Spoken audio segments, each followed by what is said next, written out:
Welcome to the first session of Office Hours Loan Servicing Training for SBA 7A Coleman Certification. Lance Sexton. How you doing, Lance? I'm great. How's the weather in California today, Bob? Today it's nice. It's overcast and marine layer, and it's nice and cool. Thank you all for joining us. We look at the stats. We know who's completed the week. Congratulations to all that. I know there's a couple of you that are 80 or 90%. No worries. I'm glad you've logged on. That's what this is for. Again, to ask questions, send an email to joseph@colemanreport.com, or you can choose to ask it through the GoToMeeting interface. Raise your hand, and we'll even put you on the air if you so choose. Bob, it'd be exciting to get a on-air question. We like those. We like to play Stump the Professor. Let's go to the polls. That's your cue, Joseph. There we go. Does your bank have a designated person to prepare the SBA 1502 report? Yes or no? Just checking to see, Bob, the 1502 report is such an important report, and not doing it properly can create more work for an SBA department. And not only should you have a designated person, but my recommendation is to have a backup on staff. When I had an SBA lending department at a bank, Bob, I got somebody trained up to do the 1502 reporting, and another bank came along and offered them an additional $8,000 a year that I couldn't match, and I lost my 1502 report person. So it's always good to have not only a designated person, but a backup. Very good. And you saw the answers there. 100% are in compliance with your recommendation. Question number 2. What is the typical number of loan authorization requests on an SBA loan in your portfolio? None, 1 to 2. I asked this question, Bob. People originating loans, and they get the loan closed, and something happens to the loan after it's closed. The servicer, there's something that would change the loan authorization. And the reason I asked the question, I just wanted to bring this up. You can change the loan authorization even after the loan is closed. And many of those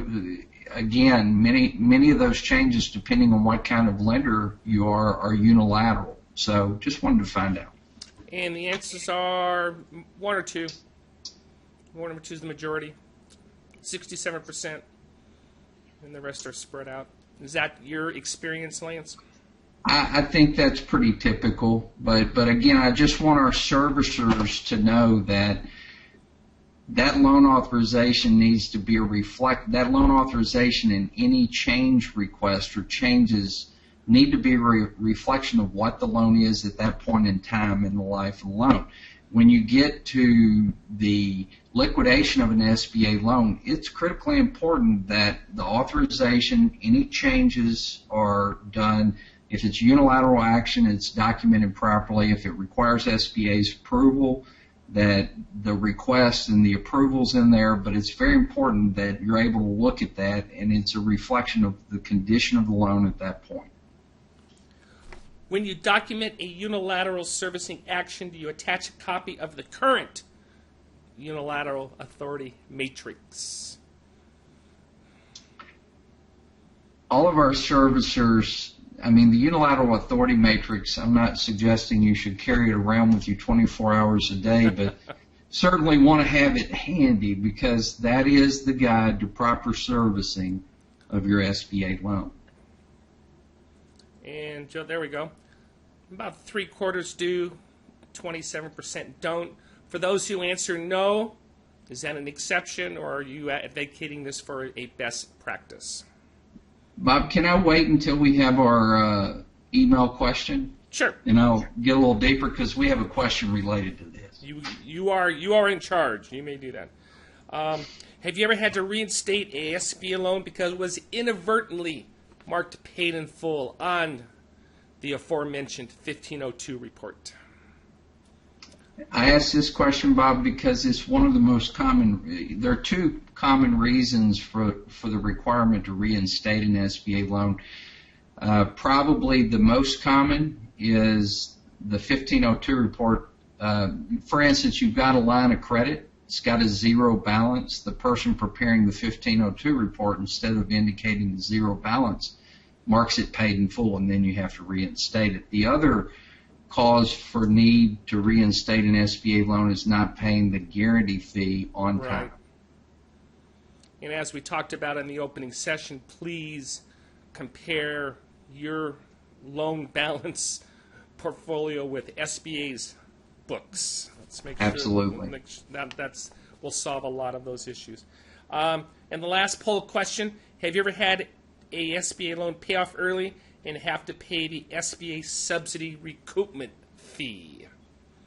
Bob, this is one that I've been dealing with this week. One of the banks that I do some consulting with had a borrower who got a 25-year loan on commercial real estate.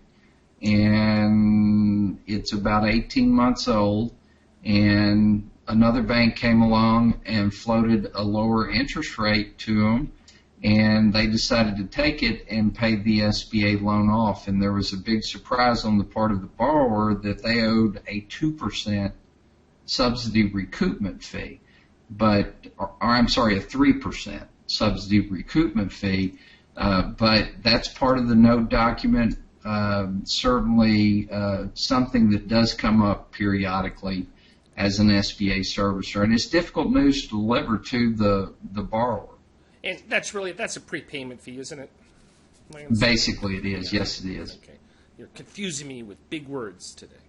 Well, SBA calls it the subsidy recoupment fee. Bob, when I was deputy director at SBA, the first 2 weeks I worked there, and I started working SBA loans in 1983, and I finally go to work at SBA. The first 2 weeks I was there, I had a scratch pad, and every time a word floated out that I had no idea what it was, I'm writing it down. And then every night when I would go home, I would get my SOP out to try to understand all the words that they were using, and thankfully I figured them all out. What's the takeaway from week one, Lance? Well, week one, we covered lender responsibilities in reporting and payment administration. I think one of the more important areas, we did cover the SBA loan servicing actions that require SBA's approval. And something that is important to point out to our participants, if you looked at that list 5 years ago, it would have been 3 times as long as it is today. SBA continually makes more and more servicing actions unilateral. And that's a trend that, as long as John Miller is a key executive at SBA, I think it's a trend that will continue. They want to put more and more of the servicing responsibility on you, the participant lender. So you have to be a good, prudent lender. Good. There was an email question you said, Lance. Where is that? Oh, email question number 1. How do we properly document an unilateral servicing action? Well, the important thing in the poll question asks if you attach a copy of the current unilateral authority matrix. It doesn't seem so important at the time you do the unilateral servicing action. And the reason for that is you've got the unilateral authority matrix out, you look at it, you say, okay, I can do this. But good servicers, a best practice, you will attach a copy of the current unilateral authority matrix. In my time at SBA, the unilateral authority matrix changed 4 times. Yes. And it's changed twice since I've left the SBA. It continues to evolve. It's a living, breathing document. Now, what's the danger? Well, the danger is when you submit a purchase demand kit, all of those servicing actions are going to be reviewed to make sure that if they needed approved, they got approved. If they were unilateral, they were truly unilateral. If you don't attach a copy of the current unilateral authority matrix, you'd like to believe the SBA would go back, Bob, and say, oh, this was done in 2009. Let me go back and get the unilateral matrix from 2009. But they won't. When they're processing a purchase request, they're going to pull out that current unilateral authority matrix unless you attach the one you made the decision on. So for all of our servicing officers, it's really important when you write that servicing memorandum on a unilateral action to attach a copy of the matrix. We have a question from Laura. Thank you very much. What is the definition of an adverse event? Adverse event could be a guarantor filing bankruptcy. Could be the borrower or the business filing bankruptcy. Another example of an adverse event, you happen to be driving down the road in your borrower, you look and the lights are out and you stop and park and walk over and notice there's nothing in there but business closing. That's never a good thing, I assume. And it's happened, Bob. I think I may have shared a story in a previous webinar about I was liquidating a portfolio of SBA loans for the FDIC, and we had a loan that had went into default.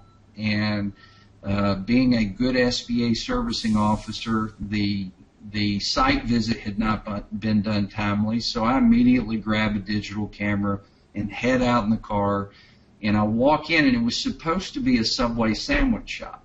And I walk in the door, and it's now a Slotsky's. And I figured maybe there's a mistake somewhere. I start taking pictures, and then all the employees got kind of curious, and I see this car speed into the parking lot. A guy hops out, and I see a police car pull into the parking lot, and a police officer, and they escorted me out. The site visit hadn't been done on time, and in this particular case, Bob, the previous owner had sold the equipment to the new Slotsky's franchisee who opened a new sandwich shop. So, if you notice a business close, that's certainly an adverse event. A couple of other examples, let's say litigation filed against a guarantor or the borrower. Now, it's not immediately a reason to push the loan into default. You as a prudent lender have to look at that litigation. For instance, you've got a business that's doing $1 million a year in revenue and they have decent cash flow and net profits. Somebody files a $500 small claims court suit against them. That's not an adverse event. You have somebody who's doing $1 million a year and has good cash flow and profit, and a customer slips and files a $20 million lawsuit against them for negligence. That potentially could. So you have to evaluate the litigation that's been filed. I can give an example, Bob. I was working with a franchise. I'm not going to mention the type of business, but it was a franchise operation. And the loan was made to start this franchise. Well, the bank didn't know, but there was a previous franchisor who had sold the equipment to them. They showed up in the dark of the night and took all the equipment and moved it to an unknown location. That's an adverse event in my book. So typically, litigation could create an adverse event. Bankruptcy filing definitely creates an adverse event. Business being closed. And there's some other examples, but those are the three most common. What are we going to learn in week 2? Well, week 2, we're going to spend some time talking about environmental risk and the things that you should do as a good SBA servicer in terms of mitigating environmental risk in your SBA portfolio and making sure that you follow the SBA's rules in environmental risk. This is a very important area. Lenders could go their entire career and not have an environmental issue, but with the banks that I'm helping, Bob, I have 2 cases right now where we're walking through some very delicate environmental issues in the liquidation of an SBA loan. So it's so important for you as a good, prudent SBA servicer to understand those environmental rules. Well, very good. And there's the assigned reading materials listed. Well, congratulations. You're through week 1. I hope you're enjoying it. We love the feedback. Keep the questions coming. Enjoy the weekend, and we will talk to you next week. Bob, I'd just like to encourage everybody, bring as many questions as you can next week. I'll be happy to answer them. Very good. Enjoy the weekend. Thanks. Thank you.